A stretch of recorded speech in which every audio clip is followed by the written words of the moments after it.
Us. Hey everybody, Alan Waters here. Thank you for those that are online. I want to give a quick kickoff and say thank you for being at this small business workshop. We do have another small business workshop next month, September, that is going to be covering SWAM certification. And then we have one the following month in October that is covering grant writing. So please join us for those. Before I bring Terry up as our sponsor, just kind of go around the room, say who you are, and then we'll move on through. So I'm Terry Welch with Paint and Fun Ceramics. I'm Paige Gwynn, Dates Tech of Blacksburg Ballet. Anita Lilly from Apples Fine Jewelry. And Carlan Myers from Warm Hearth Village. all right, and for those that are online, if you will put your information in the chat, and that way we have access to that as well. I want to bring up Terry Welch, Paint and Fun Ceramics, as our sponsor to give a quick presentation. All right. Good morning. My name is Terry Welch. I'm the owner of Paint and Fun Ceramics, the most fun place in the NRV to create memories with the special people in your life. When people ask me what I do, we're all about helping families, friends, and groups connect through art. It's about slowing down, laughing together, and leaving with something you made with your own hands. At Paint and Fun, whether you're painting pottery, trying your hand at stained glass, glass blowing, making ornaments, getting messy with clay, we make sure every guest feels successful no matter their skill level. People come in for the art, but they come back because of the memories that they make. We've been honored to be recognized by the Montgomery County Chamber of Commerce as Small Business of the Year in 2022 and Business of the Year in 2024. These awards aren't just about us. They reflect our amazing team, our customers, and our community partnerships. It's proof that people value what we've created, a welcoming and inclusive space where everyone feels inspired. Creativity in action. This right here is where the magic happens. These are just a few snapshots of the hundreds and thousands of unique projects that our customers have created, from mugs and platters to glass ornaments and resin art and stained glass. One of my favorite parts of owning this business is watching someone walking in and saying, "I'm not creative at all," and then seeing their face light up when they hold the masterpiece that they've made with their own hands. That moment, that's what we live for at Paint and Fun. We also love collaborating. Oh, there we go. There's more projects. I forgot to hit the buttons. So we also love collaborating with other small businesses to create fun, memorable events throughout the NRV. From wine and paint nights to private corporate workshops to offsite events like ones that we host at Zeppeli's or Eastern Divide Brewing. In fact, we just partnered with J.H. Bard's Spirit Company. I'm excited about this for our newest event series, and we're calling it Painting and Pour Decisions. Imagine sipping your favorite drink while creating your own work of art. It's social, relaxing, and so much fun. And then I want to give you a sneak peek. This is because I can just not sit still ever, and I always have to be doing something. So this is something new that's coming to Christiansburg. Later this year, I'll be opening Outrageous Smash and Splatter right here. And it will be an entirely new experience coming to the NRV. We'll have rage rooms where you can safely smash bottles, dishes, and maybe even a car to blow off some steam. And splatter painting rooms where you can turn a blank canvas into a masterpiece with your friends. Think Jackson Pollock on steroids. It's kind of like art therapy meets stress relief, and I can't wait to have you all attend the grand opening. Just follow us on Facebook because we don't have that date yet, but hopefully it will be very soon. And you can find Outrageous on Facebook right now, and then we'll have a website coming soon. So stay in touch. This is how you can get in touch with me at paintandfunceramics.com. We have an online contact form there, or you can just email at me at info@paintandfunceramics, or our studio number is up here on the screen. So whether you're looking for a family activity, a girls' night out, a team building event, or just a little time to recharge, I'd love for you to come see us at Paint and Fun. Follow us on social, check out our class calendars, which are filled with activities all the way through November right now, but we'll have December up here pretty soon. There's a lot of creativity happening right here in Christiansburg, and I'd love for you all to be a part of it. Thank you so much for your time, and I hope to see you in the studio soon. Good. Thank you, Terry, and I'm gonna go ahead, I know I'm not up at the front, let's hand it over to Carlan so we can get going with the presentation. I also want to shout out Terry as one of our liaisons on the board for leadership in New River Valley. The picture that we've got in next year's Invest for Success packet is from the session that we had at Paint and Fun Ceramics, so. Awesome. All right, well, good morning. Thank you, Terry. I appreciate that. You had me at wine and beer. So, and if there's painting involved, I'm sure that's going to be, wonderful. So thank you. That's really nice. That's a great idea. So, wished I lived up this way. So, well, good morning. Thank you for having me here this morning and for Montgomery County. And a little bit about myself. I've been doing human resources now for a while. I had really dark hair when I started this process, a little over 20 years. Been with organizations that mostly above 300 employees. At one point, I had 40 nursing homes in 4 states and 4,000 employees. And so HR is a passion that I have. I am also the president of New River Valley SHRM, which I enjoy very much, working with the group here. And they're a great resource as well for you as well as small business. So I want to talk about that. So I put this together in a way that I want to present it. I want you, even though you might be a small business, I want you to think big. Because if you think big, you're not going to have big problems down the road that you could have. And that's what we want to work on today. So if you do have questions today, please feel free to put them, in the chat, and be glad to answer anything for you. So recognize state and federal laws regarding employee issues, issue spotting, and promote and maintain a comfortable and productive work environment. That's very important. I hear that more and more today, especially with younger employees coming in. They want to be productive, but they also want to be comfortable. They want to have fun. They want things to be a little bit more laid back. I don't blame them. Okay. And I'm enjoying it now. And so we'll talk more about that. Some of the new issues today that we won't discuss today is like AI, for example, using AI. I sat on a panel recently at Radford University, and they asked me the question, what do you think about AI? I'm like, great, ask the old guy. And what I think I surprised him in the fact that I use AI a lot.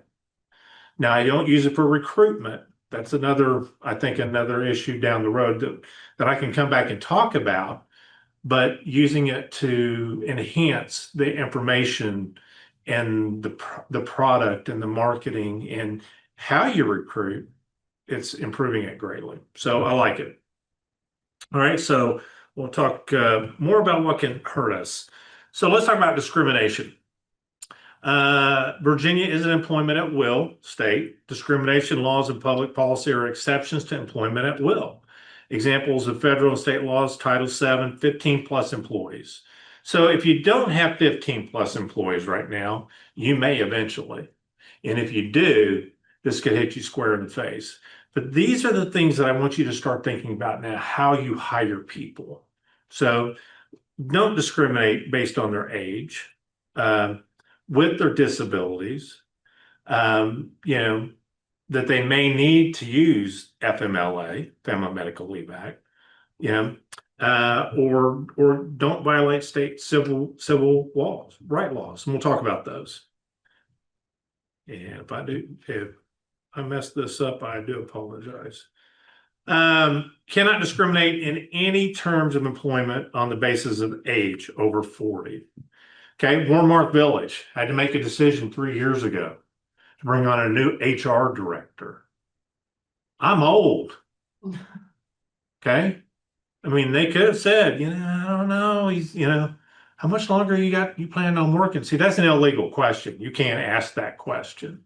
Okay. I plan on working until they roll the thing with the ambulance up to the building and take me away. I mean, I love to work. I love what I do. But you can't discriminate, especially anybody over the age of 40. You can't discriminate based on their sex. I had this conversation, I cannot tell you how many times, with maintenance director levels, people who run maintenance in big buildings and things like that. And they're like, I can't hire a woman for that job. Oh, you can't. Can you give me the empirical data that shows why you can't? Because you and I are getting ready to have a really tough conversation. And come to their surprise, they've hired many a female who have done a great job, continue to do a great job, who are electricians and HVAC and all the plumbing, all those things, and they do a great job. So don't do that. Pregnancy. I have this question asked often as well. You'll get somebody coming in for an interview and they're very pregnant. Can we hire them? Should we hire them? Yes. Are they going to be a great worker? Yes. Guess what? There's going to be a blessed event in just a few months, just to let you know. They're going to need to be out for a little bit. When they come back, they're going to be thankful. Okay? They're going to appreciate you. They're going to know you cared about them. Don't discriminate based on that. On someone's race, national origin, religion, disability, veteran status, or sexual orientation. We've all heard this, but whether I'm hiring one person or I'm hiring 100, I need to use that as my basis of how I hire people. Okay. I got to put blinders on. Okay. I've got to put blinders on. Question for you, Carlan. Yes. And I say this as the heavily tattooed guy in the room. I've seen a lot of conversation about this in terms of those that are tattooed, looking at how that's added to discrimination lawsuits and making sure that you've got that covered. Mm-hmm. When you look at that in the future, what are some of those policies that people should be aware of that may be on the horizon? Yep. That they should be looking at now? Right. And we just changed our policies at Warm Hearth because of that. So when I first came into the healthcare industry, a nurse could not have any tattoos showing on their arms, any facial tattoos, could not have body piercings of any kind outside of earrings, and those earrings had to be close to the ear. That's all changed. That's all changed. And you've got to change your policies to reflect that, unless it's a safety issue. Yes. Do you have to change your policies? I'm thinking like Disney still says you cannot have purple hair. Why? I don't know. I just know people. I'm going to play the devil's advocate, and I'm going to be an attorney in a courtroom and say to you, why? Can you tell me why they can't do their job any better than the person who colors their hair black? Because that's not their natural color. Right? You see what I'm saying? Right. So, That's what and I've always it depends where you want to take this in the future yourself. If you want to take it to the point where you're okay with going to an EEOC hearing or an employment hearing or whatever, that you're going to stand your ground, is that really worth it? I mean, for me, no. So you have to take that. If I had Jim Cowan here right now with Cowan Perry, who's a great attorney here in town, he's my attorney, he would tell you the same thing. Yeah. And he advised us to change ours because of the way the laws are changing and the way things are, it doesn't prevent somebody from doing their job. So, if it doesn't, what is that hurting you? Unless it's a safety issue, then it becomes, you wouldn't change it for those reasons right there. Great question. We might talk more about this later with FMLA, but are you allowed to ask someone if they have childcare or a plan for childcare? We'll get into that in a few minutes. Okay, good question. All right. So the other thing, and we're going to get a little bit more into ADA too. Whose responsibility is it to ask for FMLA, and who's or to even discuss FMLA? and whose responsibility is it to talk about an accommodation under 80? And we'll talk about that. So let's talk for a minute about harassment. One of my favorite subjects not to talk about to people, because I hope we never have it. But guess what? I have never worked anywhere where this has not come up. Okay? And I don't care where you work, because harassment is different for different people. Okay? And what you view as being harassed, Terry, may not be viewed as harassment by someone else. Okay? So it becomes HR's responsibility to investigate and to look at things and to understand. So, and I tell you, let me clarify one thing about HR. Okay, we're not the party poopers. All right, we get viewed that way every once in a while because we're the ones that have to do all this kind of stuff. And I strongly recommend, as you grow, you understand the type of HR person that you need. Okay, so do I need an HR generalist to start? If my office is growing, and I need somebody to help me with all this paperwork and doing all this thing, I need that HR generalist who can come in and do all that stuff, and I can go, thank you, I love you, and you're making my life so much easier. Or do you grow again where you need to add that HR director? And eventually, when you have 1,000 employees and you need that regional or you need that vice president of HR, you're going to know as you grow your needs, but cater that position to what you need. And a good HR journalist is going to be able to do all these things to a degree. Okay. All right. Without legal help, without having to pick up the phone and calling Jim Cowan and saying, hey, Jim, help me. All right. Let's talk about harassment, though. Nobody likes it. Nobody wants to talk about it. But it's changed. You know, back in the good old days when I first started this, what was the number one harassment? What do you think it was? Always talk Probably sexual harassment. sexual harassment. Absolutely. You know what? And I do not shy away from that. Don't have to. Okay. I've had to deal with it enough. Unfortunately, I know how to deal with it. What do you think the EEOC, the Equal Employment Opportunity Commission, what do you think their number one focus for harassment is today? Racial. Nope. Starts with a B.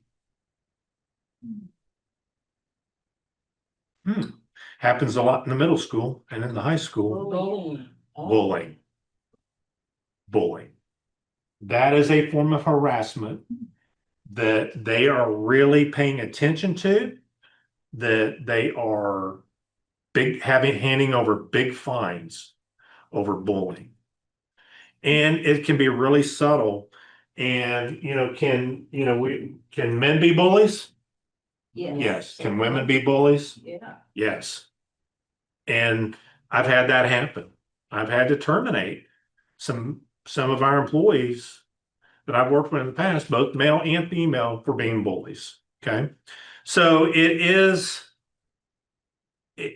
all predicated on how you talk to your employees about these kind of situations. Okay. Now, one thing that I highly recommend is you have a policy on this. Okay, that you have a policy on harassment, and that it's not tolerated, and who can they talk to about it. So if you don't have an HR person, they need to know that they can come to the owner or whoever you've set up, office manager, whoever. They need to be able to come and talk to somebody. Or do you give them even their own little hotline number there at work that they can call and leave it anonymously? Okay. You can do those kind of things, but do that. Do yourself a big favor and have a policy on harassment, because believe me, the EEOC is now weighing heavily into this arena. Okay. All right. We talk about that a lot at our big conferences. So it is an ongoing problem. And, bullying it's one of those things that it can be subtle. So why do we even discuss harassment? Well, have you ever received an inappropriate joke or email from somebody? Yeah, I have to tell my brother every once in a while, nip it. Okay. He's a bit of a jokester, and he forgets sometimes he's sending it to me at my work email. And I'm like, no, don't do that. Have you ever heard someone make fun of another employee's accent, food, or style of dress? Yeah, I have.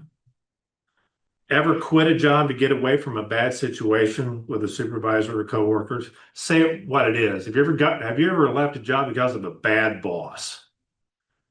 Yeah. Okay. And the EEOC, they've stated, a boss can be a jerk. I've heard that many a times. A boss can be a jerk. A boss can tell people all the time, you need to get back to work, quit playing around, those kind of things. But can a boss get right in your face and start poking their finger at you and cussing at you and calling you this, that, or the other? No, it should never be tolerated. And our folks need to be able to discuss that. So it's a big deal as you grow, as your company grows, and especially those that are in Zoom land, as I like to call it, you've got, this is an area that your employees need to be comfortable about coming and talk to you about. Okay. It's imperative. Unwelcome conduct for employees to avoid, think before acting or telling a joke. Imagine how others feel, reasonable person standard. I always call that my mother law, not my mother-in-law, but my mother's law. Is it something I'm willing to say to my mother? Now, my mother cusses like a sailor. No, I'm kidding. She doesn't. My mother is very sweet and very kind and caring and loving. I would never, ever say anything that would offend my mother, not to her, not around her. And that's how I should look at other people. Okay. Common courtesy. Is it okay to still say please and thank you? Hello. Why has that gone out of style? I just had a conversation with a manager in my office over the fact that she's never heard her boss say thank you. She's never heard her boss say great idea. And that boss has taken those ideas and ran with them as their own. Got to fix that. Gonna have to fix that. Okay. So, but we need to still be able to say please and thank you. Great job. I'm sorry. It's not gone out of style. Respect people around you. Sorry, from the perspective of going to your boss and asking about some of these things, Mhm. how do you recommend people structure that conversation? Because one of the ones you mentioned, the good idea, I've heard before, well, their boss always says, actually, that is a good idea. And that always bothers them because they feel like that actually makes them feel as if the boss assumes their ideas are going to be bad. So Well, what the boss has basically done at that point is said, oh, great idea. And not told them what they're going to do with it or who they're going to tell. I make it a point to do that in meetings, and I'll tell you how to set that up. But I always make it a point in meetings that when I've got the big group, our executive team, when my people have done something, I let them know that, hey, Val did this or Melina did that, and it's just practice, and they have to learn how to practice that. I didn't always practice that. Okay. I got put on the carpet one day for that. So, but you can engage the manager. I would just be head on about it. I would let them know. I said, look, I'm not here to offend you. I'm not here to take your voice, your power away, anything like that, or make you feel less person. But you've got somebody who really cares about you in this organization. It feels like they're not being given credit for what they've done, or what, and others should know about it. I think that's fair. I think that's just the fair thing to do. Okay. And by the way, I could be here till 4 o'clock this afternoon if you'd like, but that's probably not a good idea. So let's keep moving. Avoid certain discussions in the workplace. Employees should not be discussing topics of sexual nature. Sexual banter and joking is not proper in the workplace. Never assume any discussion is private with another employee. Joking around can cross the line. Do you know where the line is? You got to know your audience, okay? We do have this little thing, what goes on in HR stays in HR, because we say some pretty stupid stuff sometimes with the doors closed, okay? But what I hear a lot in investigation was that, hey, I was talking to Joe, I wasn't talking to her. Well, Susie heard you loud and clear, talking about women the way you should not be talking about women at work. So what are we going to do about that? Okay. And meet that head on. But people need to understand that what you say out in the open is out in the open. It's not private. Okay. No matter who you think you're being private with. And that's why I don't like cubicle land. Yeah, too many conversations in cubicle land get heard by everybody. And then you've got this one. I wasn't talking to him. I wasn't talking to her. Well, you were. You just didn't realize your voice raised to that level. So what are we going to do about it? And meet it head on. All right. So know where the line is.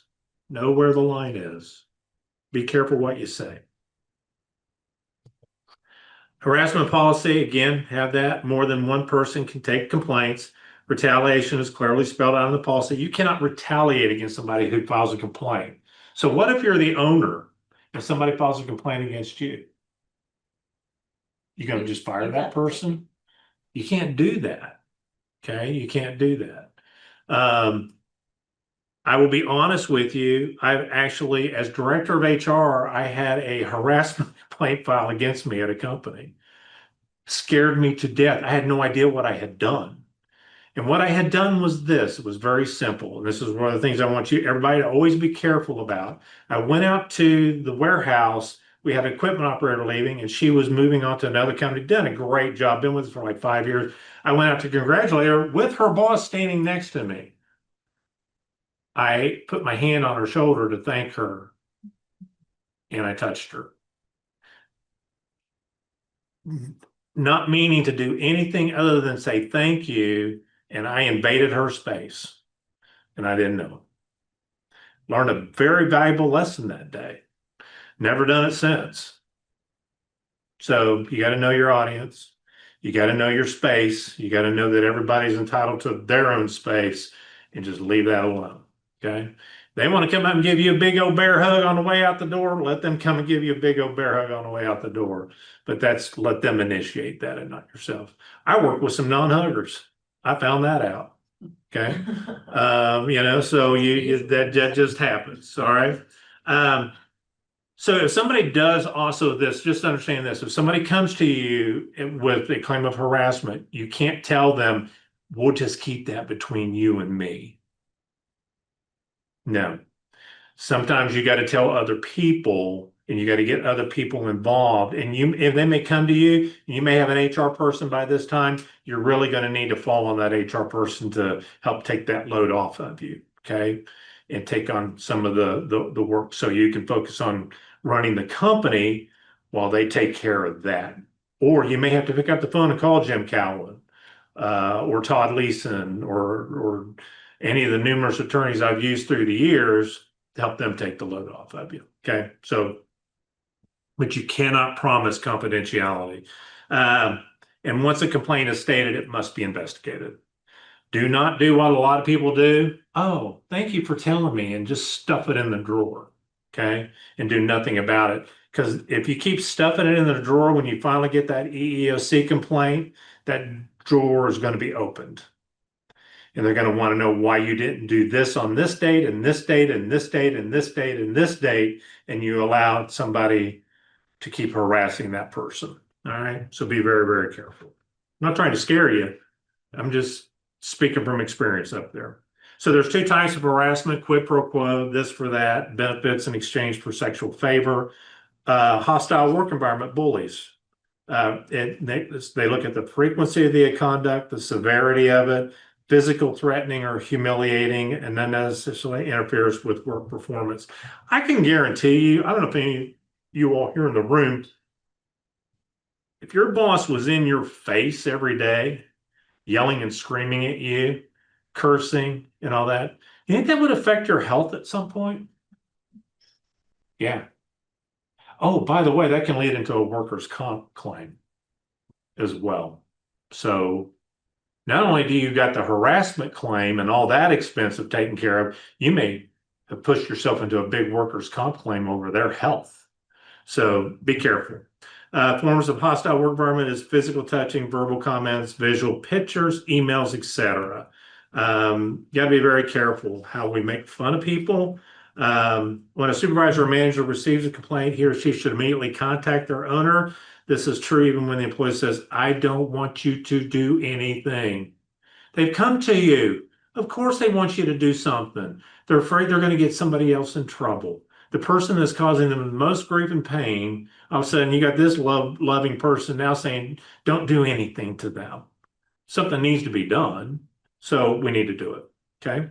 How a complaint is handled, obtain a written complaint from the complaining employee, investigate the allegations by reviewing the facts, interviewing the person involved and witnesses, ask the complaining employee what the preferred resolution is. Important to get details, the when, where, who, and obtain any evidence, notes, emails, etc. Employer responsibility, the employee owner is responsible for proper investigation, take all complaints seriously, quick action, follow the company policy, schedule fall. And this is the most, probably the most important part of this whole thing. Okay. Once you come to the resolution, whatever that is, get back with the person who filed the complaint. You don't have to give them all the details, but let them know that you handled it and you heard them. Okay. Yes, ma'am. What is the employer's responsibility if there is an issue between the client and an employee? Good question, because I handle that all the time. Okay.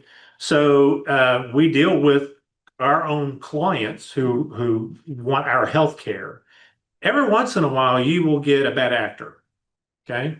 And the main thing is you have to look at what are the issues that are happening, and are they violating the rights of your employee? So are they harassing your employee? Are they saying things they shouldn't be saying to the employee? And it could be just verbally harassing your employee. It could be sexually harassing your employee. You want to make sure that, as we wouldn't violate the rights of our employee, that they're not violating them either, because that could lead to civil lawsuit, which is totally different from handling things through the EEOC. We can talk probably more offline about this, because that's probably deeper than we can get into here. Okay. Yeah. So let's do that offline. All right. And I guess the main thing is that if you're dealing with a situation and, we've just got to make sure our employee is not retaliated against. Okay. So if somebody has complained and you've worked through everything and you've come to a resolution, just make sure that other people are not retaliating. Because what happens if you fire Joe for harassing Susie? Oh, guess what? Joe's got a good friend out on the floor named Bob. And now Bob is kicked in. And now Bob is saying things. And now we got to deal with Bob. Okay. We've got to make sure there's no retaliation for people who have filed complaints against other employees. All right. How are we doing on time? 9:30. All right. Beware of emails and texts. Emails and texts are discoverable in legal proceedings. Do not use emails or text to report harassment or discuss harassment complaint. Well, Carlan, you just got through telling me that people need to report. Well, they do, but we don't need to do it through emails or texts, and here's why. Has anybody ever been falsely accused of harassment? You think? Yeah, I'm sure. Yeah. Oh yeah, I've seen it. That's when you start finding out that these people had a relationship outside of work and were dating and other things. But if I put in an email, well, Susie came to me today. Susie told me about Bob. I think Bob is sexually harassing Susie. Guess what I just bought? A lawsuit. A lawsuit. Because I just made a determination for my entire company that Bob's an harasser when Bob may not have been.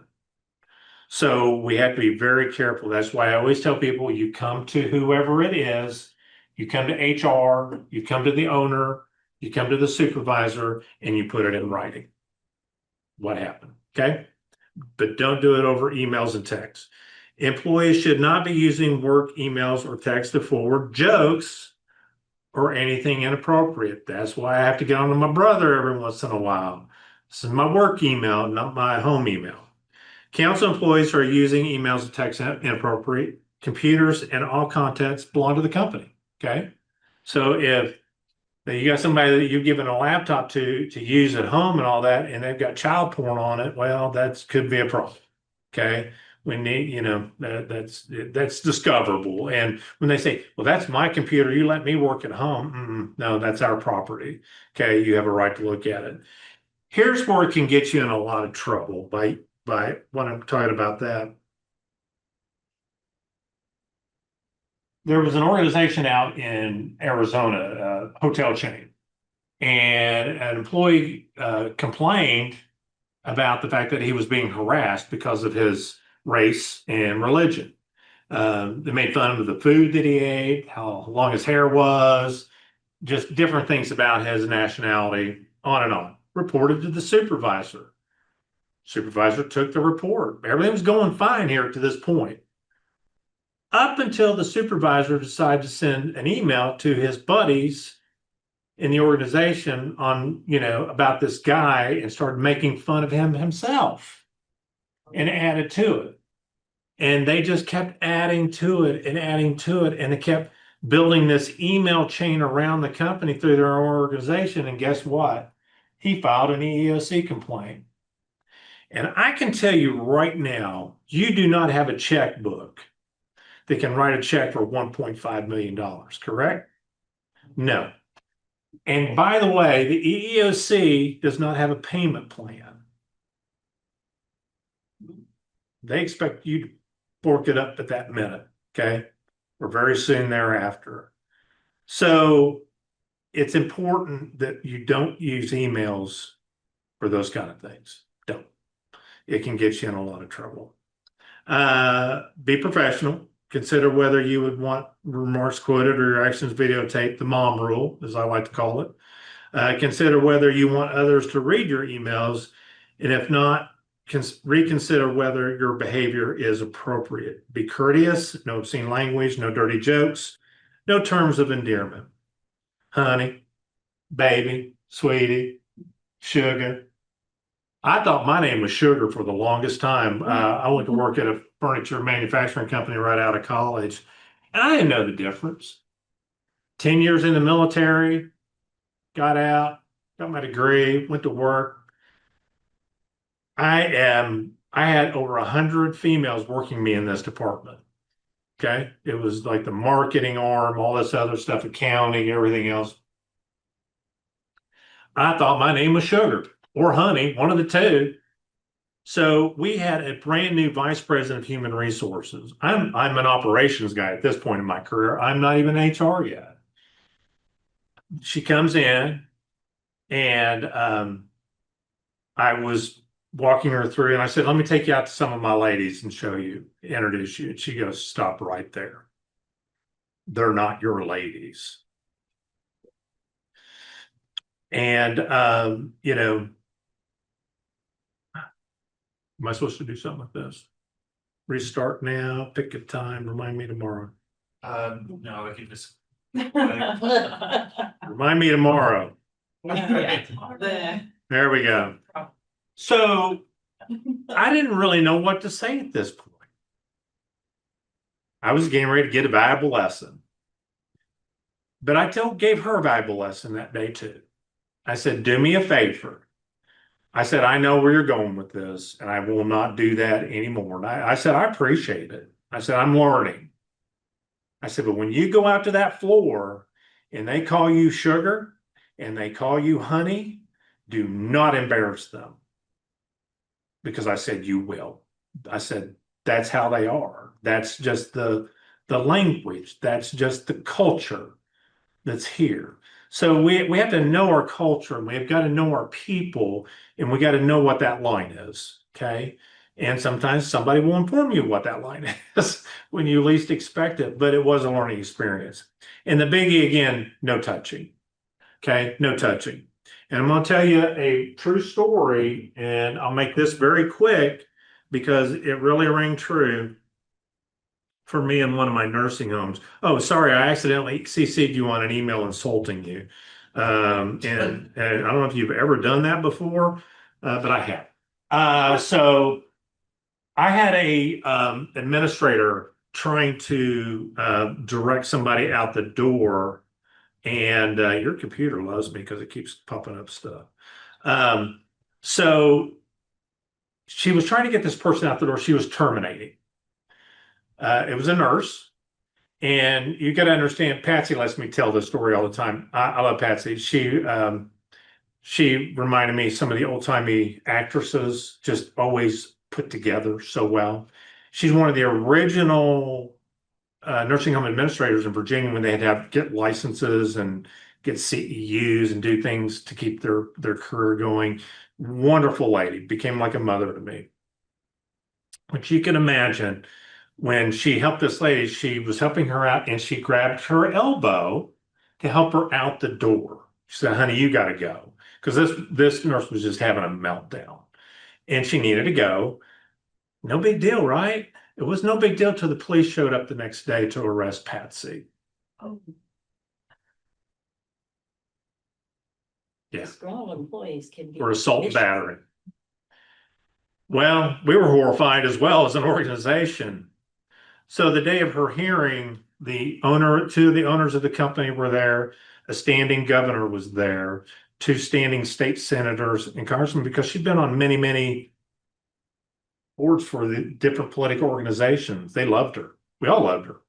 But she had to, and the judge threw everything out. He said, this was a waste. He said, this is a complete waste of time, my time, everybody's time. Even the prosecutor said the same thing, but they had to go through the process. Please spare yourself that process. Never touch an employee, especially when you're trying to get them out. If they won't leave the building and you're terminating them, you call the police. Okay? I mean that. And I know that's not easy and that's not fun. And you don't want sirens out in front of your building, but you may have to do that. Okay? But don't ever touch an employee. Just don't do it. All right. Social media issues. Have you heard of this thing called Facebook? Never. Man, I mean, great stuff. I just found out my brother got a new retirement home over the weekend, nicknamed it Thor. Big old travel RV. So, yeah, you learn. That's how I learned things about my family. So the use of Facebook, Twitter, Instagram, LinkedIn with employees is increasing. Posts on Facebook, etc., can be problematic. Postings on social media sites can be the basis for a harassment claim. Okay. So you got to be careful. If you're posting something out there about a negative employee, they could come back and say you're harassing them.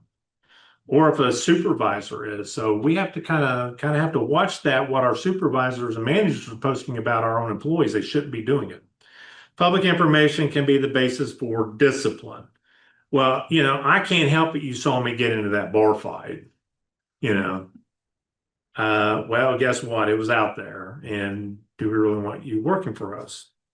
And I'm going to get into a situation here in a little bit that I just dealt with. It's important. The culture of your organization cannot be reflected in employees' actions outside of work. Okay. Social media, can employees regulate when an employee posts online if the posting is done while off duty? Maybe. I'm becoming a lawyer right about now, and you're going to hear that a lot from attorneys. You'll hear the word maybe a lot. It's a very fine line. There should be some connections between the off-duty conduct and the impact on the employer. Many factors to consider. Where is the information posted? What is the information? And the type of employer. And federal law, here's what I really wanted to get to. So the National Labor Relations Board, who gets to tell employees what they can and can't do, especially in forming of unions. If you ever get to that point and you're big enough, and you're bad enough as an employer that your employees want to form a union, then are all unions bad? No, no.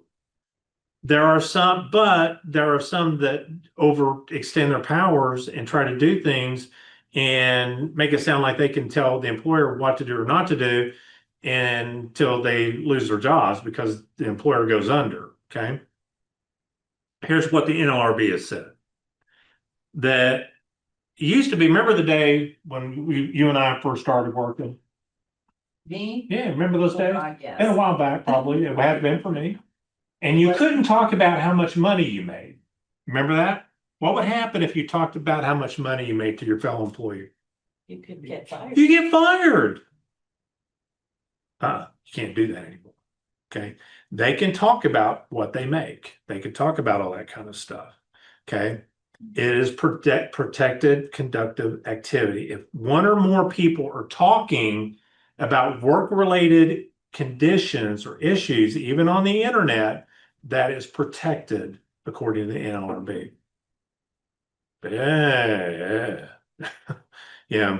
So, had a situation where a nursing home somebody had made the comment about the nursing home that people were dying there. What happens? Exactly. I mean, I had a situation where I was in a nursing home and not COVID, this is before COVID, but norovirus came through. That's worse. It's awful. And people were dying. We lost like 24 residents in a month. I was ready to quit. I was ready to leave the industry because it scared me. And a wise person who I love dearly sat me down and educated me on this is the cycle of life in a nursing home. So, but if somebody wanted to talk about that at that time and how they phrased it, it was true, but you see what I'm saying? They can say things like that as long as they're talking about things in the building. But if they start taking it to another place that's not true, then you may have some avenue to be able to handle that employee. And when I say handle that employee, I mean to fire that employee. So, but you have to be careful. So if they are talking about work, more than one person they're talking to. Now, what about the person that goes on a rant at home and they just post it out there? Yeah, they're not really talking to anybody. Well, they've just opened themselves up to be terminated because that's no longer conservative according to the NLRB. They're just out there having a rant. So they've got to be talking to fellow workers about that situation. So permitted is post about terms and conditions of employment, salary, commissions, complaints and criticisms of supervisors, attitude and performance. My boss sucks. Okay. We're going to teach them not to suck anymore, right? I mean, we're going to do our best to help with that, but they're allowed to say that. Okay. They can have group complaints, employee staffing levels. They can talk about that. We're so short-staffed at our nursing home. Well, guess what? Get in line. Everybody's short-staffed. Okay. My working conditions are terrible at the bank. I don't know why I have the bank in there, but it's does anyone else feel the same way? So again, the conditions are terrible. Does anyone else feel the same way? They're building a team here. Okay. Not permitted as general gripes about the workplace or I hate my boss. Okay. Have you ever hated your boss? Yeah, I mean, I think a lot of people have in some ways, but they didn't go out on social media and just, post it out there. And that's really not permitted. It's only when they're speaking to another part of their group or other people in the organization. So practical tips about social media. If you see that an employee has posted someone online as questionable, refer this issue to HR or you're returning. I can tell you that I pick up the phone at least 2 or 3 times a year to talk to Jim Cowan about this subject. Okay. So it is prevalent. Managers are advised not to friend their employees on social media. Yeah, here's the toughie. But I like my people. but they work for you. Is it a good idea? Probably not. But if you're currently their friend, what do? You don't unfriend them. That is a huge, huge mistake because then they're going to come after you. Okay. They know when you unfriend them, right? Yeah. So you unfollow them. So you can do it kind of gingerly, but if people work for you, it's just not a good idea to be their friends on Facebook. Okay. Because you may have to counsel them one day. You may have to fire them one day. And that's just not good. Do not engage with employees via social media. And this is where you, as owners, managers, directors, or whoever's on this Zoom call, do not engage with your employees via social media. That's open warfare. And that's going to look bad on you as the owner or manager. And that could be viewed as retaliatory and as harassing by the NLRB and the EEOC. So do not engage in that kind of warfare. Just a bad idea. Okay. Helpful hints, because guess what? I've had to deal with them. There it is. It's telling me it loves me. All right, Family Medical Leave Act. I'm going to try to wrap this up as quickly as possible. Sorry, I have one question about the social media. You're full of them. Listen. No, I'm glad. Keep it coming. Employees are college students. Yes. So, you were saying what is posted. Can there be company policies about aligning with your values, but the individual posts on their social media accounts? I think you do that in private.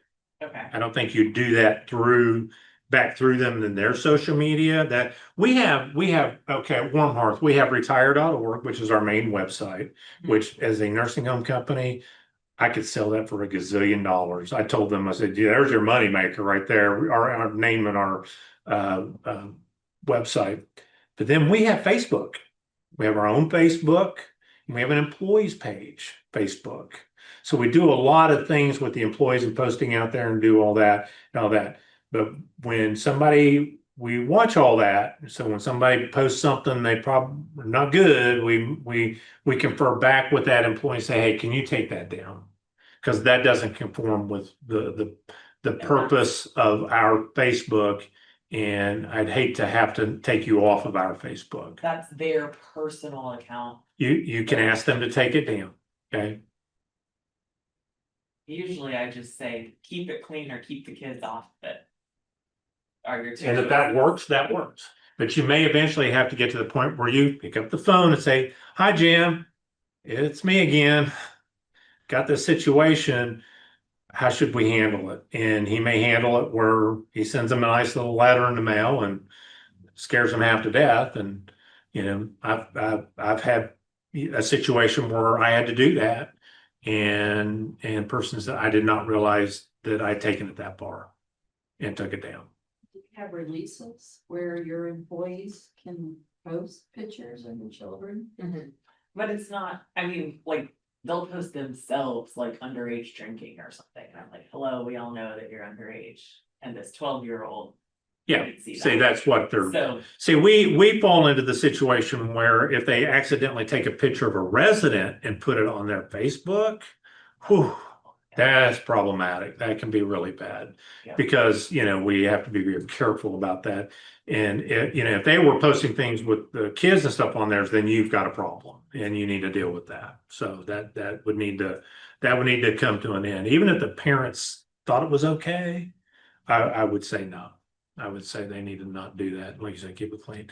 All right, we're going to get into FMLA, and I will try to keep this quick because a lot of this doesn't apply to everybody because it's 50 employees within a 50-mile radius. But what happens when you decide to grow so big one day, you have 50 employees within a 50-mile radius, and it also is going to benefit you in just how you handle your employees as a whole, okay?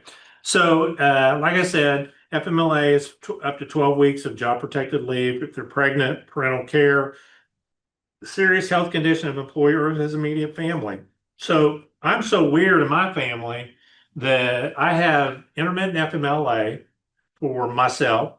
I've had 2 major back surgeries. I've got 2 plates and 8 screws in my back, and I have to have that dealt with every once in a while. So I got intermittent FMLA for that. I've had intermittent FMLA for my son who has a traumatic brain injury, and I had to be out for him and that. And last year I decided to get the big C in 2 places, and I had to deal with that throughout the year. Okay. And add that for that. Never had to take the full FMLA yet, but I had to take a lot of intermittent FMLA. So a lot of people don't understand the intermittent FMLA. They know about the big one, which is my 12 weeks for pregnancy or major surgery or whatever. But intermittent FMLA does the same thing. It's the same qualifications. It just allows your employees to be out for those things in their life that are life. Okay. And it helps them. So just keep that in mind. So employee must physically work 1250 hours in the year during a 12-month period and work at a location. At least 50 employees are within 75 miles. And here's the deal. Okay, so maybe you have 3 locations and you've got, 15 here, 30 here, and 25 over here. Well, guess what? Now you need to be able to offer FMLA to your people. Okay.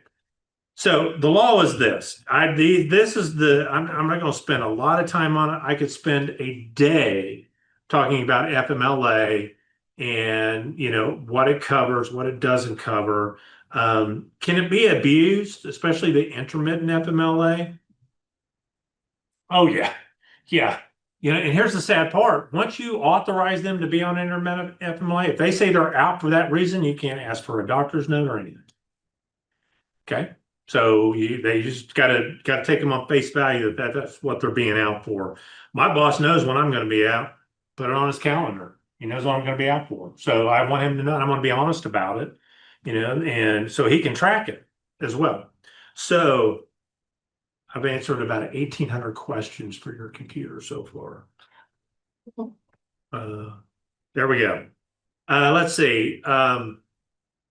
Here's the thing I need you guys to understand when you get to the point and you're offering FMLA to your employees. The law states this: you, the employer, have the responsibility to inform your employees of their rights under FMLA. Does that mean you're giving them FMLA? No.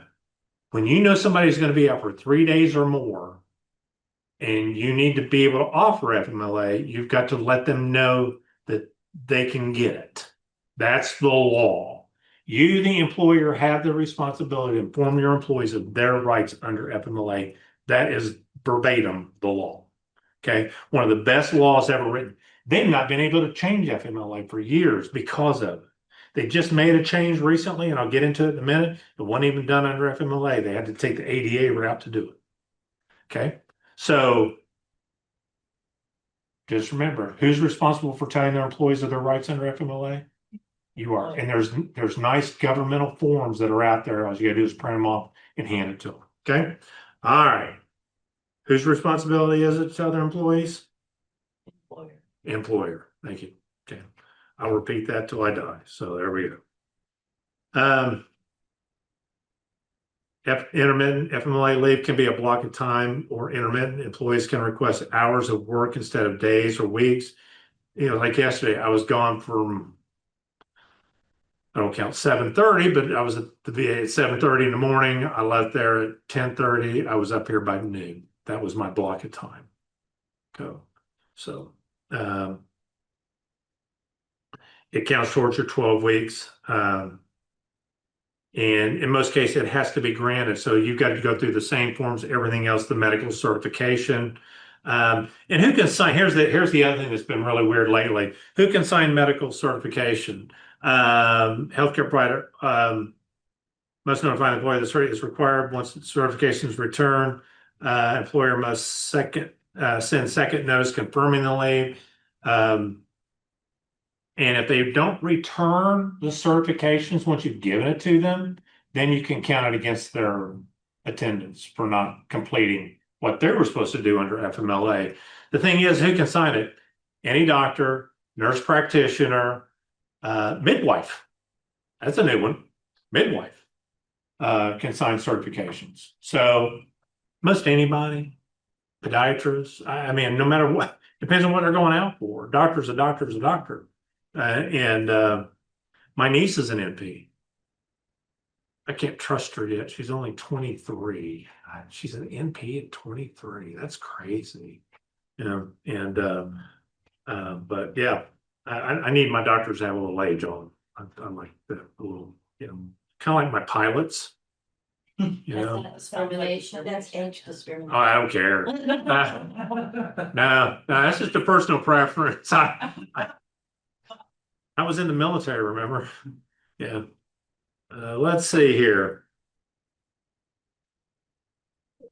Employer's duty to obtain enough information to determine if the absence is covered by FMLA. Do not counsel or discuss FMLA in any evaluations, or any other documents. You missed a lot of work last year. I'm going to dock your, I can't give you a raise this year because you were out on FMLA.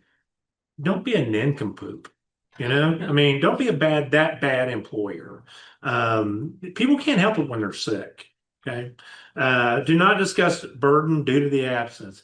Well, Tammy, if you I know you said you got to have that surgery in a couple of weeks, but man, if you're out, I mean, we're not going to get inventory done. Can you push it? Can you push it a couple of months?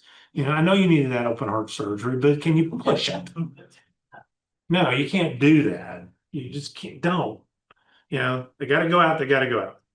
Have to have that baby at 9 months. Yeah, I mean, okay, you didn't hear this. I even though I'm being recorded. So it's like that old joke. You can have a baby on a Friday, be back to work by Monday, right? Okay. That comes from a man. I can tell you every time. So no. Let's see. These little pop-ups. I love it. Let me keep going. Everybody on there is going, is he going to shut up? Everybody's being very patient. I am not good with computer. Why does this thing keep popping up? You see what I'm talking about? You can't see it. Can't see it now. It's the little box that says what's up there. Yeah, here's the part I wanted to get to about FMLA. Can we discipline or terminate somebody who's on FMLA? No. Oh, yes, you can. So see, here we go. You're gonna learn something new today. So typically when somebody's in FMLA, you cannot terminate them. You've authorized them to be out. Okay. But while they're out on FMLA, you find something out. They violated a company policy. They could be misusing the leave. They could be moonlighting somewhere. So here's the deal. So violation of company policy. I go out on FMLA. Okay. Maybe I had my sternum removed. Every once in a while you got to have your sternum. And I'm going to be out for 12 weeks. And they find out that I embezzled $30,000. Can they fire me? You're darn tootin' they can. So, I mean, if I'm out, that doesn't protect me for illegal actions or doing something really, really stupid. Maybe before I went out on FMLA, I was under investigation for sexual harassment. Well, maybe in my absence, everybody came out of the woodwork. Not just the one person I sexually harassed, but the other 8 women that I sexually harassed because I wasn't there. And now they felt safe to talk about it. They gonna fire me? Yeah, I'm gonna be let go. So things like that, they can't. So misuse of leave, that's when somebody's telling you all the time, I got to be out tomorrow. I got appointments. And then I go over to the mall and you're at Belk and I'm just following you around, watching you shop everywhere while you're at your appointment. Okay, we got a problem. You're misusing your intermittent FML leave, I can tell you. Or you could be moonlighting. I just had that happen in my prior company. Somebody was out on leave, going to be out for 12 weeks, working somewhere else. Bye-bye. Okay. So here's the other biggie. Everybody needs to understand this. Can I get better in Barbados? Can I get better in St. Lucia? If I go out for FMLA and I have surgery and the doctor says I'm going to be out for 12 weeks, can I get better there I'll keep it simple. Buxton, North Carolina, my favorite place to go to in the whole world. Can I get better there? I think so. Yes, I can. They're not saying where you go recuperate from. That doesn't violate anything because you leave and go somewhere really fun, and get better. That's just where you went. So yeah, they can. So keep that in mind. I've had numerous conversations about that in the past. So We shouldn't follow you on social media, so then we don't get. I could definitely get better in St. Lucia. I can tell a lot better. I might get better.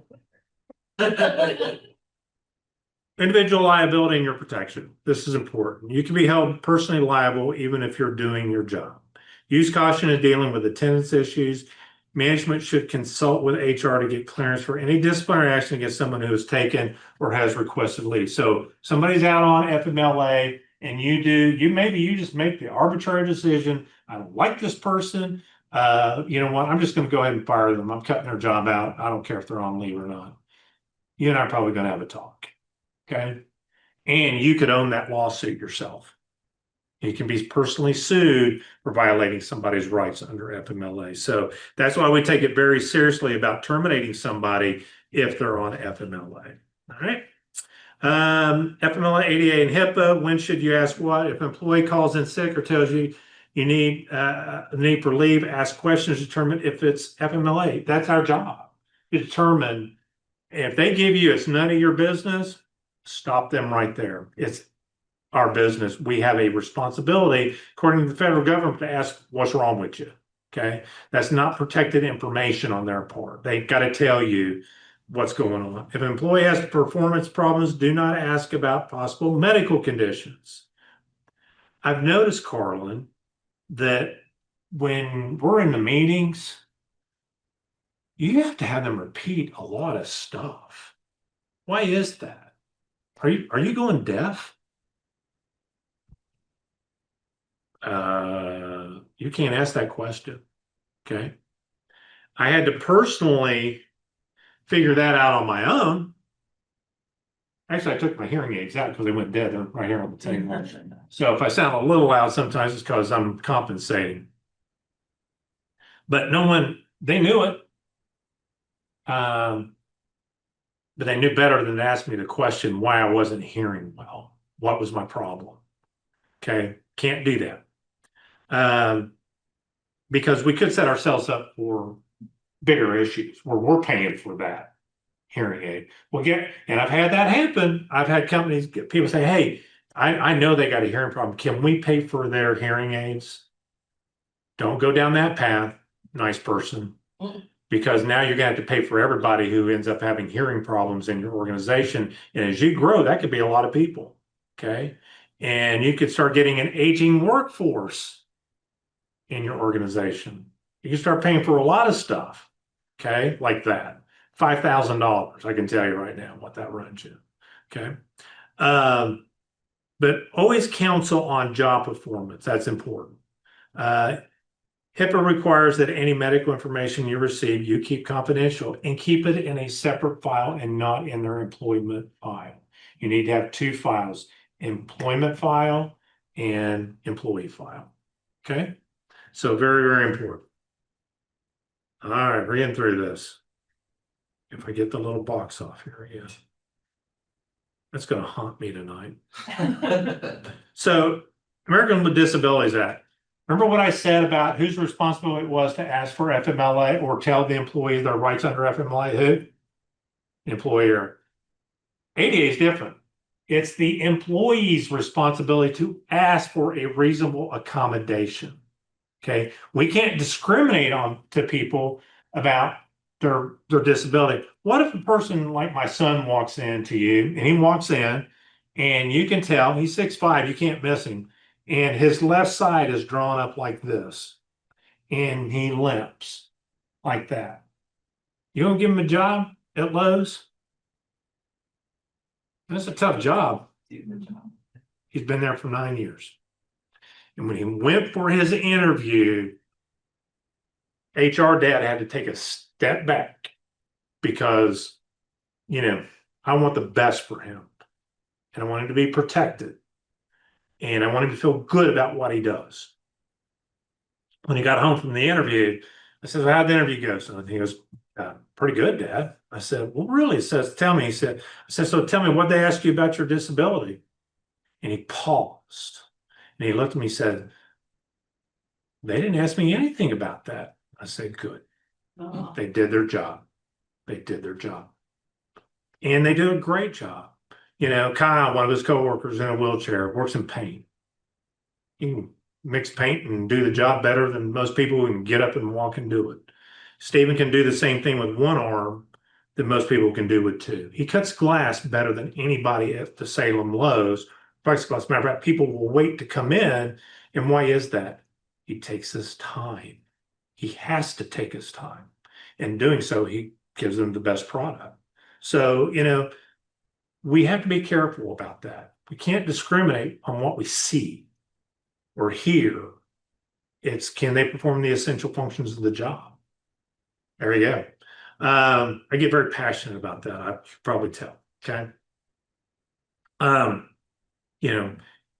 We talk about veterans. Why would we never hire veterans, especially those who've been through combat? Well, PTSDs, have a disability. We couldn't hire them. Who in here, okay, PTSDs. Who in here has ever had stress in their life? Raise your hand or on the Zoom. Y'all have had I bet y'all have PTSDs from the stuff in your life. Somebody hired you or would hire you. We can't do that. We can't go down that road. It's like disabled vets. How many disabled vets do we have on the call? I won't be able to probably see or raise the hands or in the room. How many? How many are disabled vets? I am. Would you know that if I didn't tell you? You wouldn't know that. Okay. 9 months in a military hospital, big old plate, 8 screws up the middle of my back, and a training accident that went bad. It happens.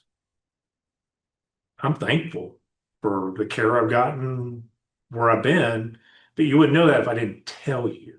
Okay. We don't always know what we don't see. Okay. What is a disability? A substantial impairment of a major life activity, a record of such a disability, regarded as having such an impairment. Major life activities. I love this, and I just want to spend a second on this.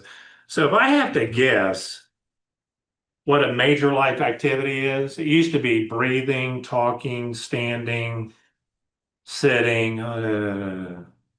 They added another list about 2 miles long. Basically, if you're breathing and alert, you could have a disability. Okay. I mean, it's hard for us to guess and figure out as professionals what that is. That's why when they've asked for that, you send them to their doctor with their job description and you ask, okay, we need to know what you need. What are your limitations and what accommodations are you asking for? Okay. And you put it back on the employee and you try to work with them.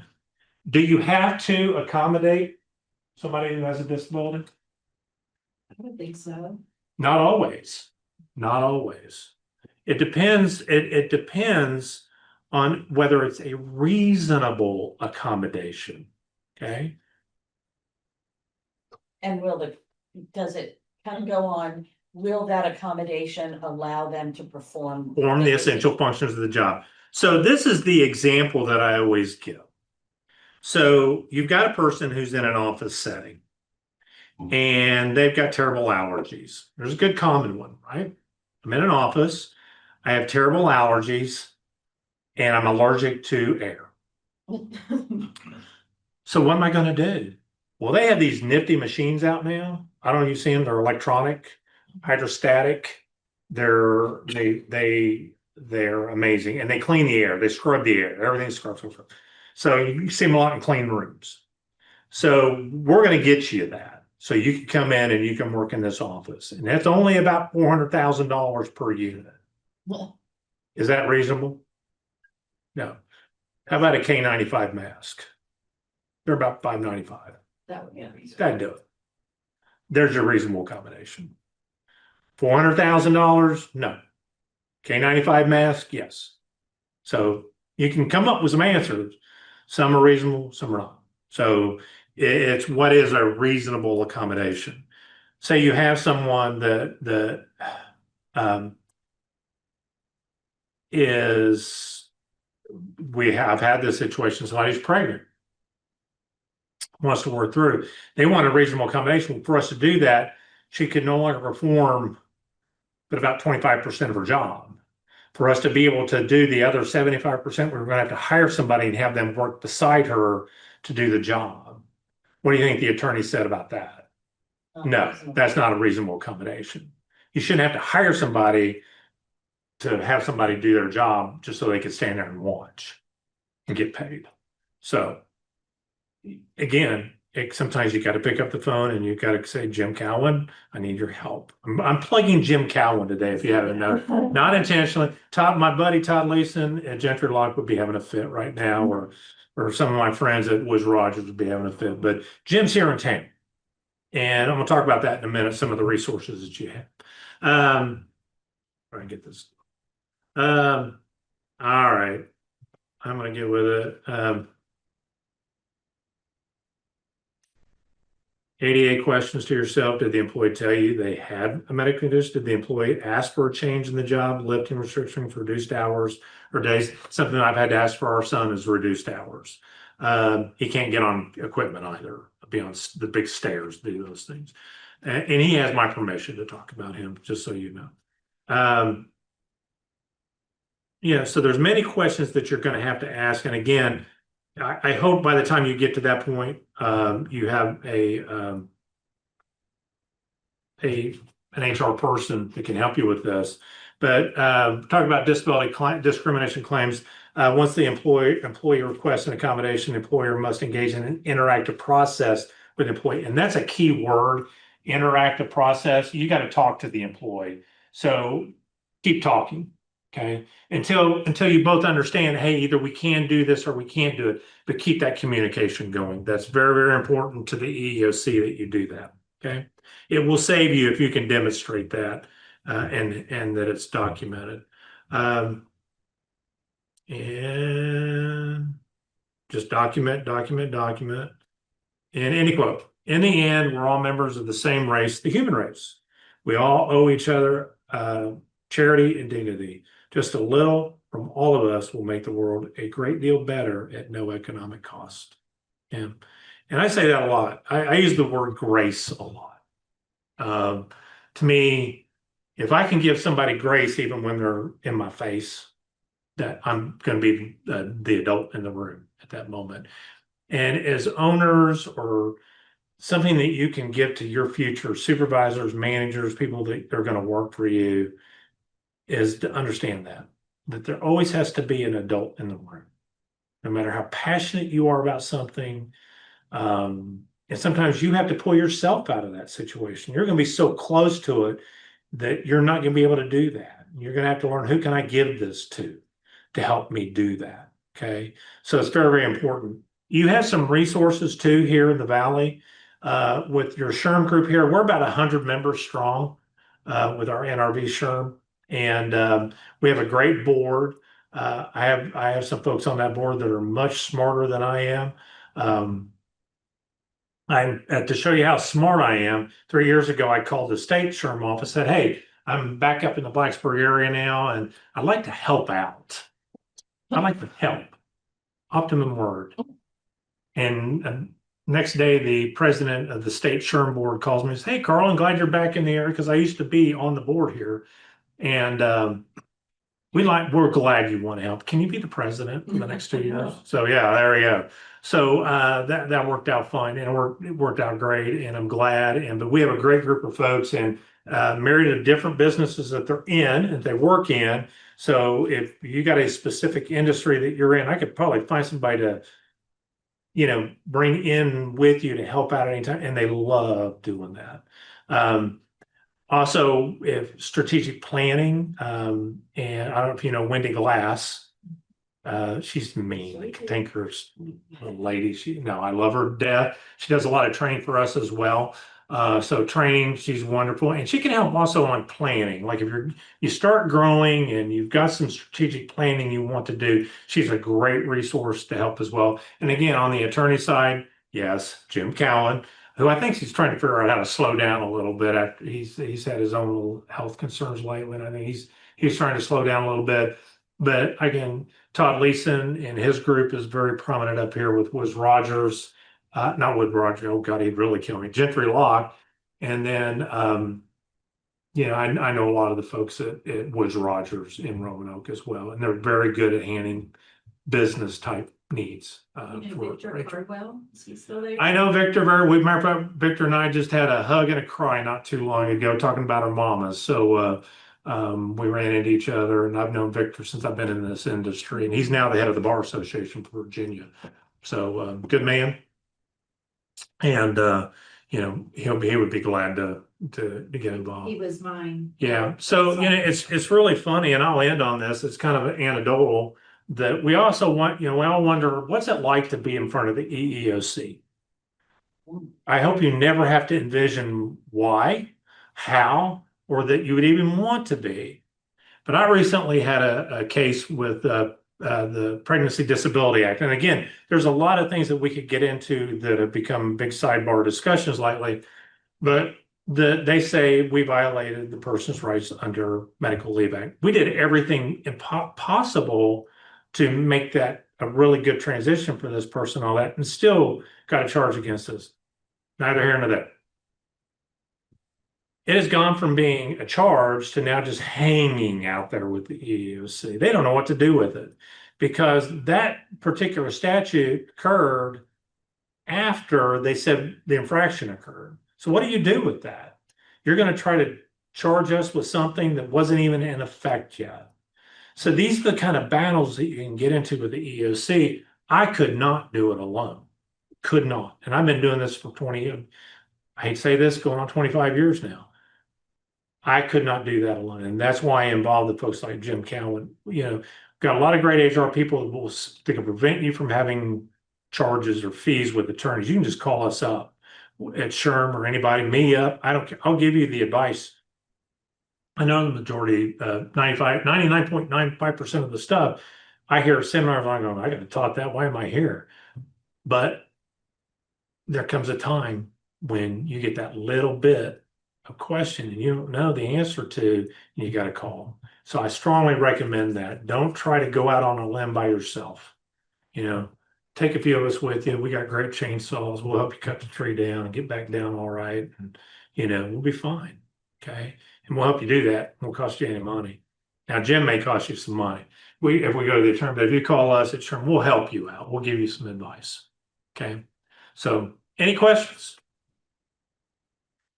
I've seen in trying not to deal with current political nature because that can always change. I've seen people that have been nervous about self-identifying that they have autism when it comes to the Disabilities Act because they're afraid of what exterior things may happen.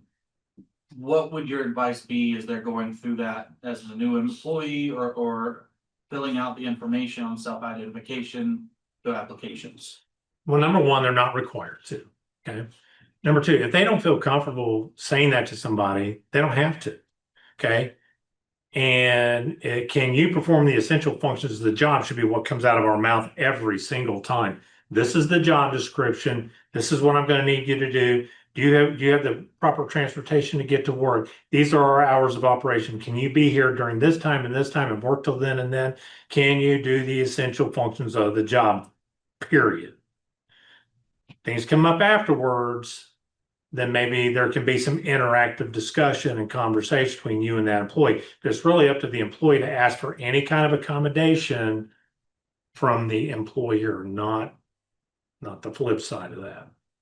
So that is reminding me again of the asking about, I know probably it's not appropriate to ask about childcare, but is an essential part of the job a certain percentage of attendance? It is. You have to be here at this time during these days. Can you be here? That's the question. That's the question. Okay. When this is our required hours. These are the hours we're requiring you to work. Can you be here?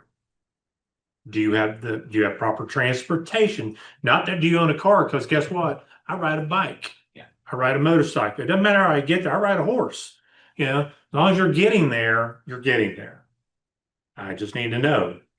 Can you be to work?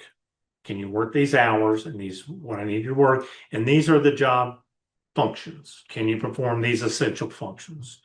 But in that situation, if the employee asks for an accommodation of, can my child be here with me during these hours, is that? No, That's not a reasonable accommodation. no, that's never an accommodation. It can be.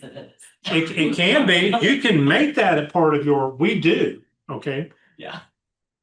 Under this stipulation, there has to be a emergency. Weather-wise, natural, whatever, that we've said, we need you in here now, okay? And, I had a building literally blow up one day, not like blow up, but what happened was the pipes burst. It was up in Hot Springs, and whole side, the walls went right down the whole unit. And we had to evacuate all those residents. Oh, that was all hands on deck. People were showing up with their husbands, their kids, and everything else, trying to help get those residents to safety. That's cool. Snow days, things happen, and we have made accommodations where those kids can be and do those things to So help you them. offer the solution. You offer a solution, but as a whole, no, it's not. You can't just have open carte blanche. Sure, bring the kids on in. No, that's not going to work. Especially for those that don't have kids. They're going to say, well, what, can I bring my dog? Yeah. Can I bring my cats? Can I bring my pipe? What are you, where do you stop that at? So you have to be careful how you do that. Anything else? Trust me, if you don't shut me up, I'll be here all day. So you probably need me back to work. Well, thank you so Thank much, you. Carlan. Oh, you're welcome. I'm gonna appreciate that. I will say, anyone who is online and may have questions that did not get answered, feel free to send those along. We can make sure that you end Oh, up yeah. with Carlan, Absolutely. or we can keep that a note for future performance. Performance isn't the right word, but that goes back to my background. I want to mention, because you mentioned right at the top, we do have an AI workshop recording available through our YouTube that talks about some of those pieces. We also have a business law update that was taught with Jim Cowan, a workshop available there as well. And we say this a lot in the podcast, so I really like that was mentioned. Intent is not the issue, perception is. That goes a lot, of course, into what you're talking about here, but in all manners of business. Absolutely. So thank you so much. The chamber wants to provide you with a lovely little mug here, thank you. some candies. I want to remind everyone that we do have workshops coming up, so please make sure you're checking out those on our website. We've got 3 more for the end of the year, and then we also have eggs and issues, lunch and learns, all of that. So thank you so much, and we will see you next time.